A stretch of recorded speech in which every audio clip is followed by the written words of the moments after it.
জেলার আনাচে কানাচে সঠিক পরিকাঠামো ছাড়াই গজিয়ে উঠছে নেশামুক্তি কেন্দ্রগুলি। আর এই সমস্ত নেশামুক্তি কেন্দ্রগুলির সরকারি অনুমোদন নেই, কোথাও বা শুধুমাত্র বোর্ড লাগিয়েই চলছে রমরমা কারবার। অভিযোগ উঠছে সঠিক পরিকাঠামো না থাকার পাশাপাশি নেশার কবল থেকে মুক্তি পেতে গিয়ে বেঘরে প্রাণ হারাচ্ছেন অনেকেই। বাড়ছে আতঙ্ক। জানা যায় একটি একটি বড় হল ঘরের মেঝেতে এক ঢালাও বিছানা করে একসঙ্গে 30 থেকে 35 জন রোগীকে রাখা হয়। রোগী পিছু চিকিৎসা, থাকা, খাওয়া মিলিয়ে 7 থেকে 10,000 টাকা নেওয়া হয় চিকিৎসা খরচ। সপ্তাহে চিকিৎসক আসেন মাত্র একদিন।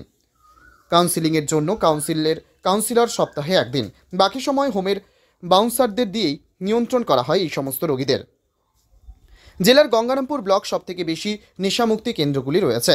পাশাপাশি বংশিয়ারি, কুশমুন্ডি, তপন, বালুরঘাট, পতিরাম থানা এলাকাগুলিতেও একাধিক নেশামুক্তি কেন্দ্র রমরমিয়ে চলছে। তাদের অধিকাংশতেই কোনো রকম পরিকাঠামো নেই বলে অভিযোগ।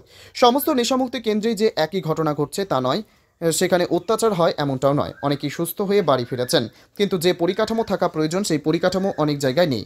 এদিন নেশামুক্তি কেন্দ্রে আবারও এক আবাসিককে পিটিয়ে মারার অভিযোগ পতিরামের একটি রিহাব সেন্টারের বিরুদ্ধে। বিষয়টি জানাজানি হতেই ব্যাপক চাঞ্চল্য ছড়িয়ে পড়ে এলাকাতে। যখনই প্রাণহানির মতো নির্মম ঘটনা ঘটে তখন স্থানীয় প্রশাসনের টনক নড়ে। দ্রুত সেই সমস্ত নেশামুক্তি কেন্দ্র বন্ধ করার উদ্যোগ গ্রহণ করেন। কিন্তু বাকি যে সমস্ত নেশামুক্তি কেন্দ্র জেলায় জেলায় চলছে তার সংখ্যাও 20-র নিচে নয়। অবশ্য এর কোনো সরকারি ডেটা স্বাস্থ্য দপ্তর বা জেলা প্রশাসনের কাছে নেই বলে সূত্রের খবর।